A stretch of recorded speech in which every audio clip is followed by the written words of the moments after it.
ჩვენ უნდა ვუყუროთ ამერიკელებს, უნდა ვუყუროთ ამერიკის შეერთებულ შტატებს, დავაკვირდეთ რა ხდება იმ ქვეყანაში და როგორც აქამდე აი სულელური კანონები გადმოქონდათ, ეძახდნენ რომ ეს ევროპიდან გადმოგვაქე, ამისთვის გჭირდება, ამისთვის გჭირდება, აი ამერიკაში ახლა მოვიდა საღია გონების ადამიანები, ანუ სამყაროში მოხდა რევოლუცია, რომელიც ქართული მედიის და პოლიტიკოსების მეცადინეობით ქართულმა ხალხმა ჯერ არ იცის.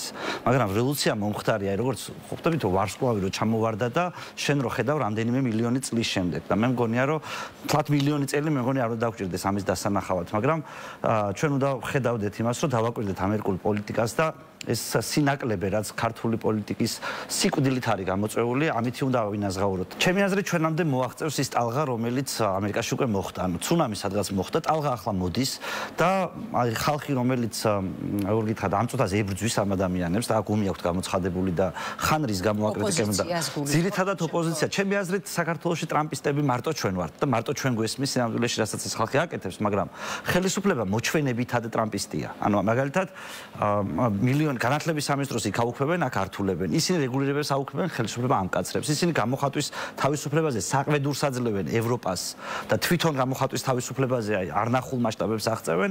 ჩვენ ამ დროს გამოხატვის შემზღუდველ კანონმდებლობას ღებულობთ. მაგრამ სიტყვით ქართული ოცნება გამოდის და ამბობს, რომ ჩვენ რაღაცა ტრამპის არგუმენტებით ელაპარაკება ოპოზიციას, რომელიც უბრალოდ იმდენად წყალწაღებულია, რომ მათიანებმა ცენტრში რო წააგეს ის ჯერ ვერ გაიგეს.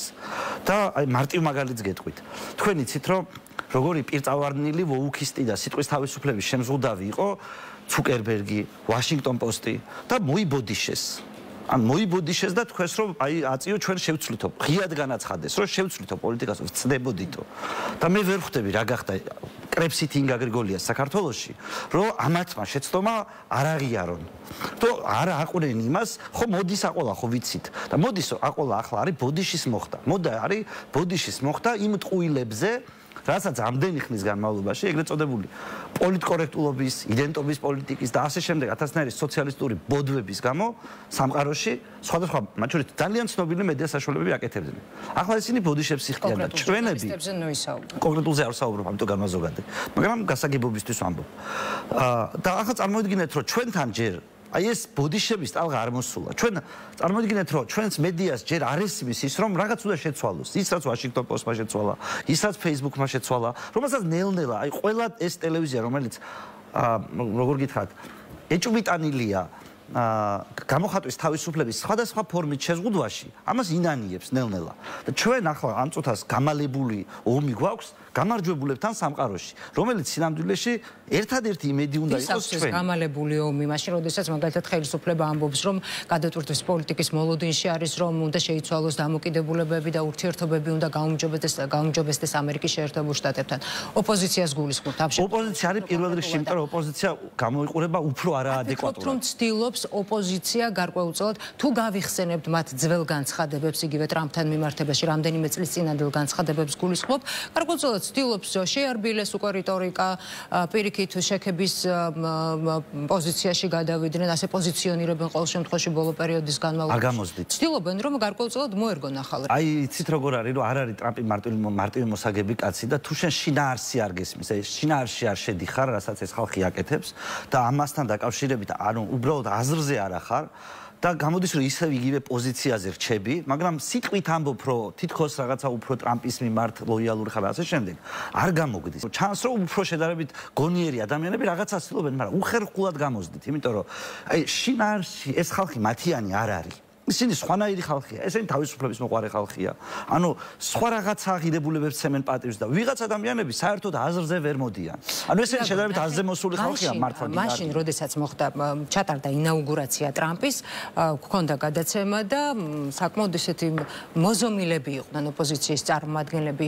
გვახსოვს იგივე ინაუგურაციის დღეს ტრამპის ინაუგურაციაზე წავიდნენ საქართველოდან ხომ სხვადასხვა ოპოზიციური პარტიების წარმომადგენლები და სხვადასხვა ლოკაციებიდან ადევნებდნენ შემდეგ თვალს ინაუგურაციის დროს. შემდეგ ჩამოვიდნენ საქართველოში და გარკვეულ საკითხებში მიდგომებს, იგივე პოზიციებს იწუნებენ. ნაწილისგან კრიტიკა უკვე აქტიურად ისმის, კი ბატონო. ოპოზიციის ნაწილისგან. სადამდე მივალთ რა მოცემულობის წინაშე აღმოჩნდებით საბოლოოდ? არა, ნუ იცით როგორ არის კრიტიკა ისმის კი არა, თქვენ ტრამპმა მაგალითად დიქტატორი უწოდა ზელენსკის. და ატყვა ერთი ამბავი. მე თქვა რომ ატყვა ერთი ამ გააკრიტიკეს ისა რუსად მონათლეს, ანუ ჯერ ადონის სულელი უნდა იყო, რომ უბრალოდ ამერიკის პრეზიდენტი მონათლო კგბ-ს გადაბირებულად. ეგ გადაბირებულიც რო ყოფილიყო, ოდესმე დღეს ხო ვერ იქნება გადაბირებული ამერიკის პრეზიდენტი, იქით გადაიბირებს თელ კგბ-ს, ხო, პირობით.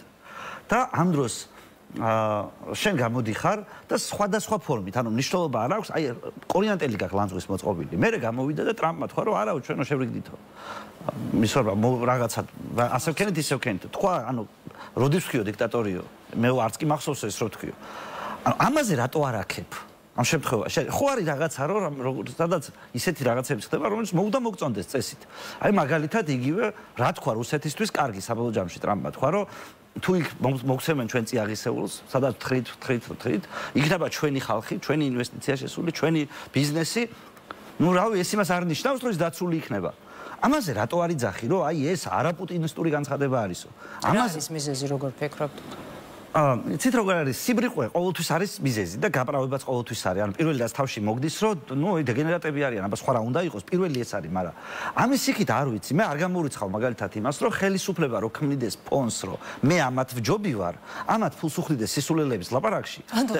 მე არ გამორიცხავ ამას. არა, რომ ტრამპი გააკეთა. მხოლოდ ვერსიებს ვსაუბრობ. ნუ ახლა არ მითხრათ, რომ პირველად გაიგეთ ის, რომ ხელისუფლება ფულს იხდეს იმაში, რომ მის მოწინააღმდეგეებმა სისულელები ლაპარაკონ. ეს ცნობილი პრაქტიკაა საქართველოში. ამას ვერავინ არ უარყოფს, მაგრამ მე ხო ზუსტად ეს არ ვიცი, მაგრამ რატომ აკრიტიკებ ადამიანს, რომელიც თავარი შენი დამხმარე უნდა იყოს, რომელიც რეალურად აი არაფერს შუაში არ არის, რასაც აბრალებ ყველაფერი. თუ აი რო აკვირდებოდე მის საქმიანობას, მიხვდები, რომ ყველაფერს ლოგიკით და დასაბუთებულად აკეთებს. და შენ გაქვს ჩამოფარებული რკინის ფარდა. როგორც კომუნისტებმა ჩამოაფარეს რკინის ფარდა, ისე ჩამოაფარა ვითომ კრიტიკულმა მედიამ საქართველოში, ამერიკაში მიმდინარე, არგენტინაში მიმდინარე მოვლენებს. აი ამ ხალხის საქმიანობას ფარდა და ქართველ ხალხს ყვებავს რაღაც იაფფასიანი სისულელეებით. და რატომ აკეთებს ამას? მან სულ ორი არგუმენტია. ან იდიოტები არიან, ან აფერისტები. ანუ ან მოსყიდულები, ან სულელები. გამოცხადებული აქვს ბრძოლა ამერიკის პრეზიდენტისთვის საქართველოს ოპოზიციიდან, რომელსაც ჯერ ბიზნესთვის ვერ მიუხედია. ხო, აი რატომ შვებიან ამასო? როგორ გიპასუხოთ ამაზე, იმიტომ რომ საღაზრის მიღმა არის ამაზე პასუხი, თუ რა თქმა უნდა საქმეში ფული არ არის გარეული და ნუ რა თქმა უნდა სისულელების ლაპარაკში და მედია გარემოს დაბინძურებაში თუ არ იღებ ფულს.